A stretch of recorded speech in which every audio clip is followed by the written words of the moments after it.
اما بعد اعوذ باللہ من الشیطان الرجیم بسم اللہ الرحمن الرحیم ان رحمت اللہ قریب من المحسنین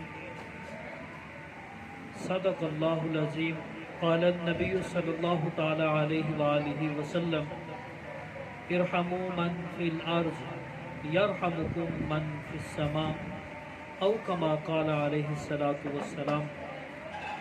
درود پاک پڑھ۔ اللہم صلی علی محمد وعلی آل محمد کما صلیت علی ابراہیم وعلی آل ابراہیم انک حمید مجید۔ اللہم بارک علی محمد وعلی آل محمد کما بارکت علی ابراہیم وعلی آل ابراہیم انک حمید مجید۔ میرے واجب الاحترام معزز سامعین، آج ہم جس مقصد کے لیے جمع ہوئے ہیں، میرے چچا جی نواز، ان کی اہلیہ محترمہ قضاء الہی سے وفات پا گئی ہیں،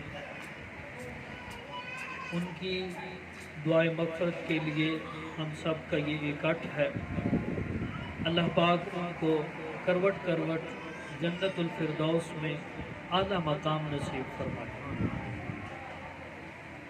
اللہ پاک ہم سب کا یہاں اکٹھا ہونا، بیٹھنا، بات سننا، بات کرنا اپنی بارگاہ میں قبول فرمائے۔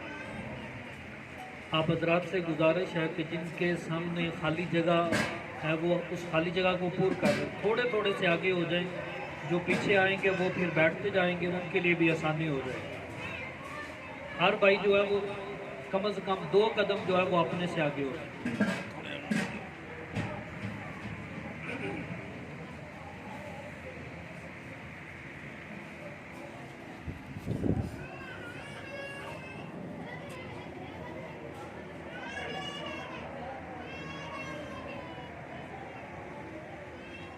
جو مرحومہ فوت ہوئی ہیں ان کی 5 بیٹیاں، اور اسی حوالے سے بیٹی کے حقوق اور بیٹی کی عظمت کے حوالے سے میں بات کرنا چاہتا ہوں۔ اللہ جل جلالہ اما نواد ہو قرآن پاک میں یہ ارشاد فرماتے ہیں کہ ان رحمت اللہ قریب من المحسنین، بے شک اللہ کی رحمت قریب ہے، کن لوگوں کے قریب ہے جو نیکی کرنے والے ہیں۔ ہمارے ہاں یہ رواج بن چکا ہے، بلکہ ہمارے استاد جی فرمایا کرتے تھے کہ نبی کریم صلی اللہ علیہ وآلہ وسلم کے زمانہ میں سے پہلے، حضور کی بعثت سے پہلے، جب کوئی بچی پیدا ہوتی، کوئی بیٹی پیدا ہوتی تو لوگ پریشان ہو جاتے تھے، اور بعض بدبخت ایسے تھے کہ جو بچیوں کو زندہ دفن کر دیتے تھے۔ تو ہمارے استاد جی فرمایا کرتے ہیں کہ اس دور کو تو ہم زمانہ جاہلیت کہتے ہیں، کہ یہ جاہلوں والا دور تھا، وہ حضور کی بعثت سے قبل کا دور۔ آج کے دور میں بھی ایسا ہے، میں نے خود اپنی آنکھوں سے ان لوگوں کو دیکھا ہے کہ ہاسپٹل سے فون آیا کہ آپ کے ہاں بیٹی پیدا ہوئی ہے، گزارش ہے کہ آپ ہاسپٹل میں تشریف لے آئیں۔ تو آگے سے وہ خاوند، وہ باپ بیٹی کا جو ہے وہ کہتا ہے کہ بیٹی پیدا ہوئی ہے، دیکھنے کیا جانا۔ 2 دن ہاسپٹل میں اس کی بیوی رہی، 2 دن وہ ہاسپٹل میں نہیں گیا۔ شرط کیا ہے کہ بیٹا پیدا ہوتا تو پھر جاتا۔ اور بعض ایسے بھی جو ہیں وہ دیکھنے کو آئے ہیں، واقعات سننے کو آئے ہیں اخبارات کے ذریعے، کہ بیٹی پیدا ہوئی ہے اور اسے جو ہے وہ کسی نہ کسی جگہ پر پھینک کر چلے گئے۔ اس دور کو تو ہم جاہلیت کا دور کہتے تھے، آج کے دور کو ہم کیا کہتے ہیں؟ اس دور کو تو کہتے تھے کہ وہاں پر علم نہیں تھا، شعور نہیں تھا، آج کے دور کو کیا تھا؟ تو یہ کتنی بڑی کم بختی ہے بندہ یہ سوچتا ہی نہیں کہ اللہ نے مجھ پر کتنی بڑی رحمت کر دی۔ بیٹے کے بارے میں اللہ پاک نے نہیں فرمایا، نبی پاک صلی اللہ علیہ وسلم نے نہیں فرمایا۔ کتنی مشہور حدیث ہے کہ نبی علیہ السلام نے فرمایا، صحابہ اس طرح جو ہے وہ بیٹھا ہوا مجمع لگا ہوا ہے، حضور علیہ السلام نے فرمایا، میرے صحابہ، جس شخص نے اپنی 2 بیٹیوں کی اچھی طرح پرورش کی اور پھر ان کا نکاح کر کے انہیں رخصت کر دیا، میں اور وہ اس طرح جنت میں داخل ہو جائے۔ ایک صحابی کھڑے ہوئے، انہوں نے عرض کیا کہ حضور اگر 2 بیٹیاں نہ ہوں، 1 بیٹی ہو۔ نبی علیہ السلام نے فرمایا، اگر 1 بھی بیٹی ہوگی، اس کی اچھے طریقے سے پرورش کرے گا تو اور اس کا نکاح کرے گا، رخصتی کرے گا، وہ اور میں بھی اس طرح جنت میں داخل ہو جائیں۔ یہ خوشخبری صرف اور صرف بیٹی کی پرورش پر ہے، اور اللہ کتنا نوازتے ہیں اور کتنے اس بندے کے درجے بلند کرتے ہیں۔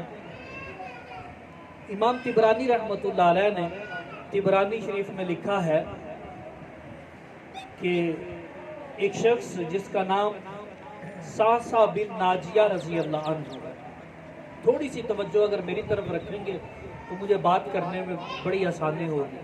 حضرت ساسا بن ناجیہ رضی اللہ عنہ مسلمان ہوئے، حضور کی مجلس میں بیٹھے ہوئے ہیں تو عرض کرنے لگے، حضور میں نے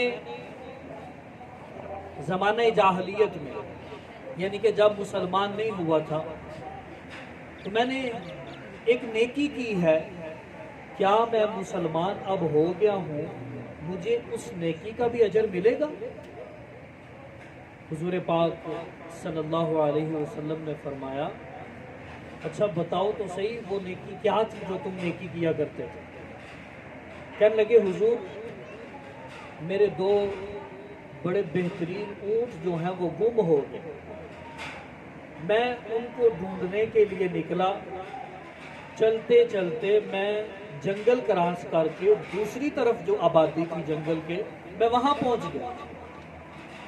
وہاں جب پہنچا تو ایک ڈیرے پر ساتھ ہی انہوں نے اپنی رہائش رکھی ہوئی تھی، کہتے وہاں میں نے اپنے 2 اونٹ جو ہے وہ بندھے ہوئے دیکھے۔ وہاں ایک بابا جی بیٹھے ہوئے، میں نے بابا جی سے جو ہے وہ سلام کیا، بیٹھ گیا، اور میں نے کہا کہ یہ بابا جی 2 اونٹ میرے ہیں۔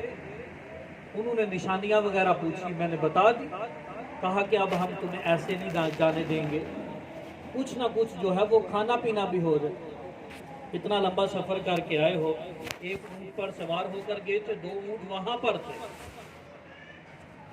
تو کہتے ہیں کہ ابھی ہم بیٹھے ہوئے تھے، انہوں نے اشارہ کیا اپنے نوکر کو، ملازم کو، وہ پانی لے آیا اور ساتھ میں جو ہے وہ کھجوریں لے آیا۔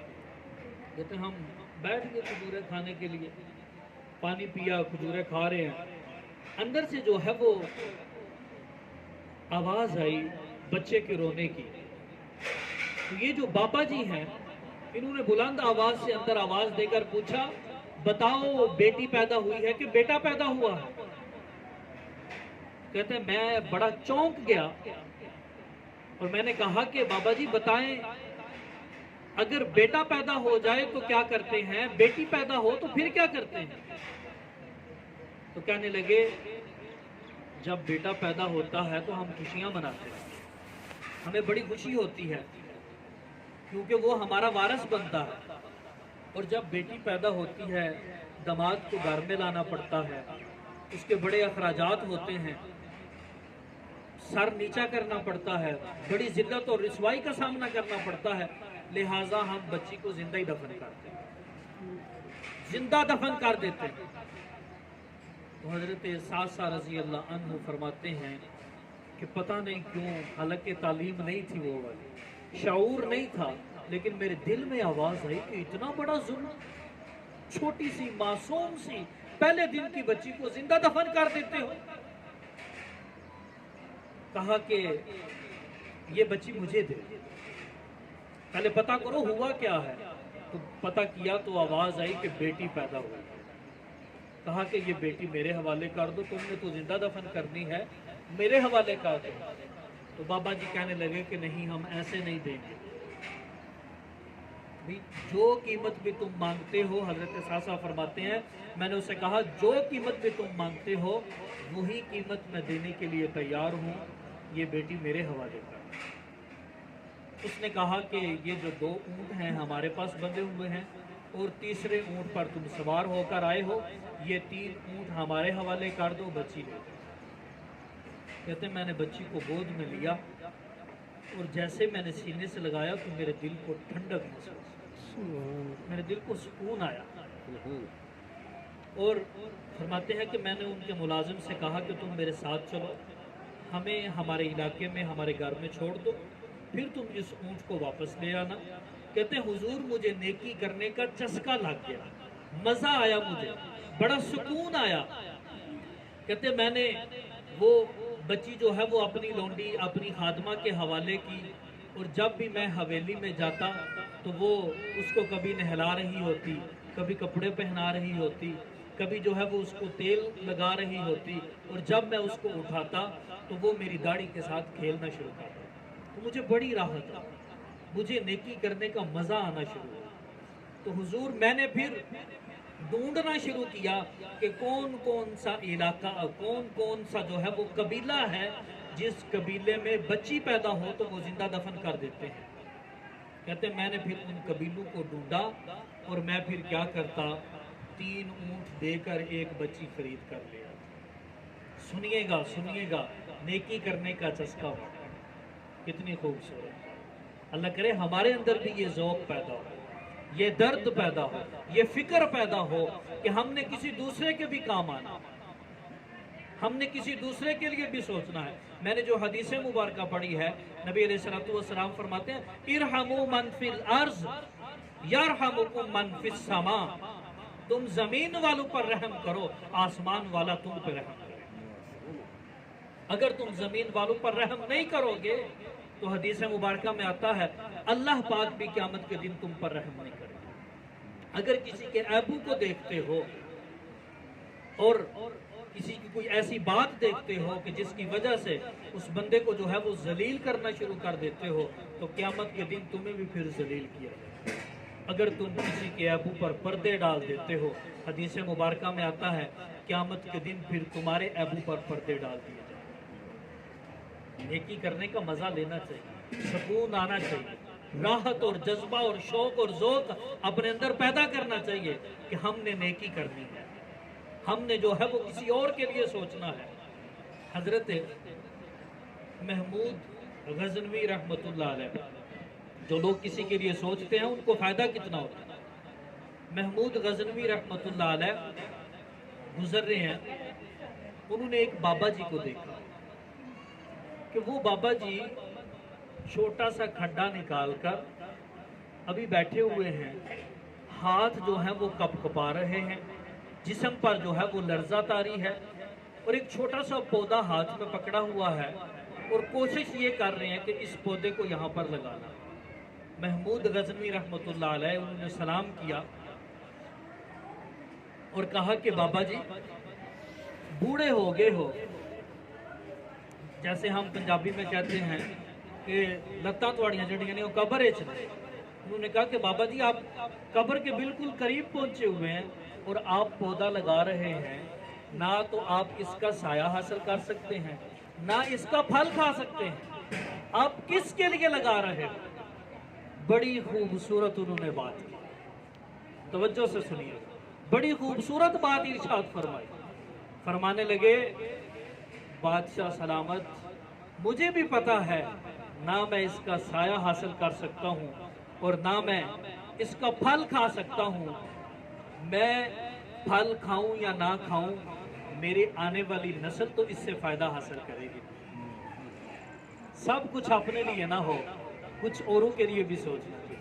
اب اس کا فائدہ کیا ہوا؟ بادشاہ بڑا خوش ہوا، اس نے اپنے ملازم سے کہا کہ 1 درہم تھیلی جو ہے وہ بابا جی کو دے دی۔ بابا جی نے جب تھیلی پکڑی تو ہنسنے لگ گئے، مسکرانے لگ گئے۔ محمود غزنوی نے پوچھا کہ بابا جی ہنستے کیوں ہو، مسکراتے کیوں ہو؟